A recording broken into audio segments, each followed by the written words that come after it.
Hey everyone, it's Albert Flynn DeSilver here, author of Writing as a Path to Awakening from Sounds True Publishing. And welcome back to the weekly message. Last week we did not have a weekly message, and the reason is I've got something cooking. And I'm not going to tell you exactly what that is, but I'll give you a hint. It has something to do with writing and meditation and mindfulness, surprise, surprise. But it's really exciting, and I can't wait to share it with you. But it's a part of a whole launch thing that I want to do. And it's something I have been working on for years and pulling all these different elements together with a lot of really amazing content and value and all this stuff. But I'll tell you about that later. Today, it is the weekly message, so I want to talk about the theme of the week, which is participation. So participation, what does that really mean for a meditator or a writer? It means engagement. It means stepping into the world of our creativity, into the world of mindfulness and waking up and actually participating in community and in connection, which sometimes, as many of us are writers, we're kind of introverted. We don't really want to be out there in the world, sharing our work or listening to other people's work necessarily, or whatever. There's resistance there. And I know I felt that for a long time. And yet, this is one of the gateways, this is one of the keys to opening up our creativity and to connecting with a deeper sense of who we are and what we can contribute to the world. And so I want to encourage you this week to challenge yourself in terms of participation. Participate in your creativity in a public way, or at least a semi-public way. And there's lots of different ways we can do this, right? A quick story.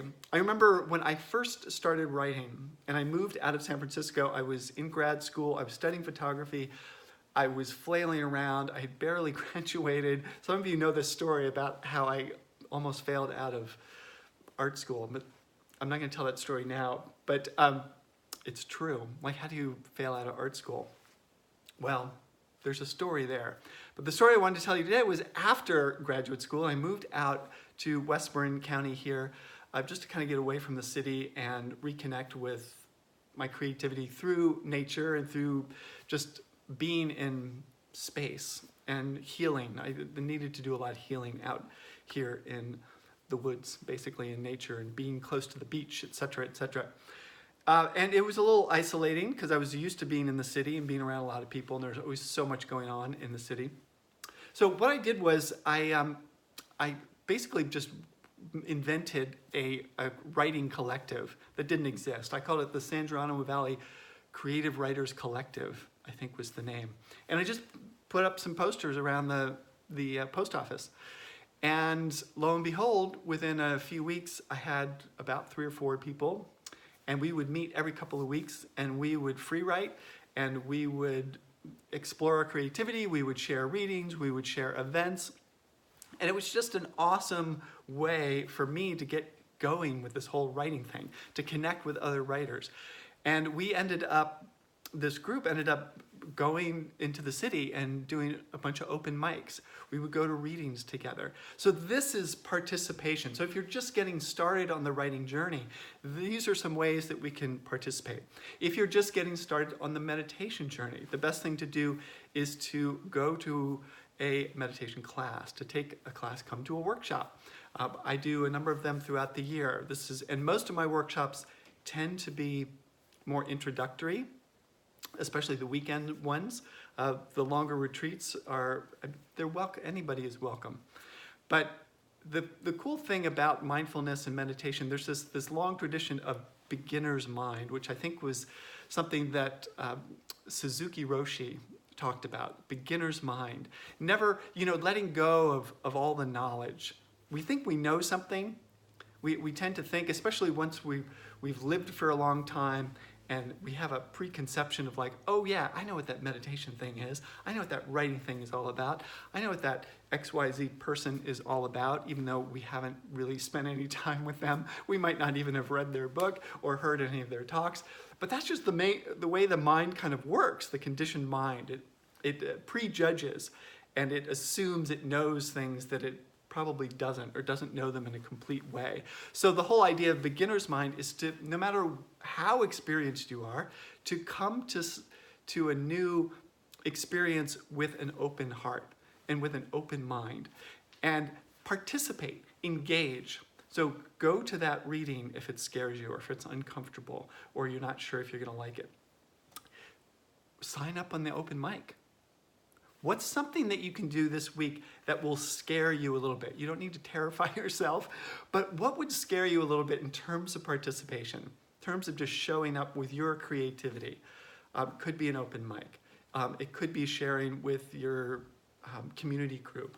It could be starting a reading series or starting a book club. So either join up or create something new. There's that whole meetup movement that started. Someone actually, and I'm on my way to Colorado next week, and someone started a meetup group for Writing as a Path to Awakening, which I thought was the coolest thing ever. So when I'm in Denver, I'm gonna go visit their group.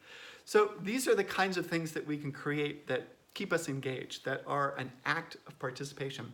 And participation is one of my 10 Ps, what I talk about in some of my online courses and some of my training.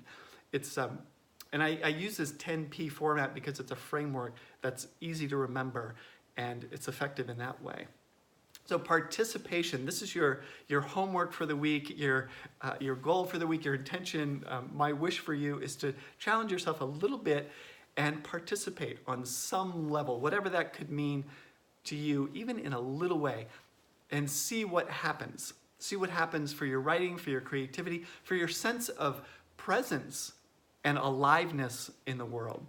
And so there we have the weekly message.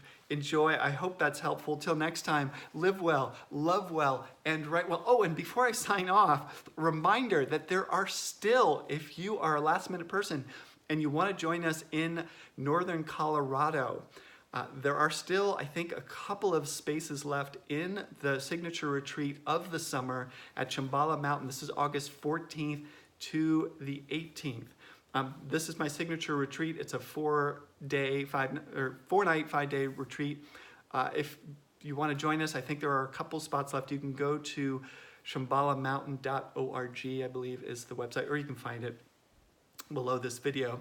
Also, if you live in the Bay Area, we are doing a yoga and writing day-long workshop intensive with Saraswati Claire from Yoga Kula in Berkeley.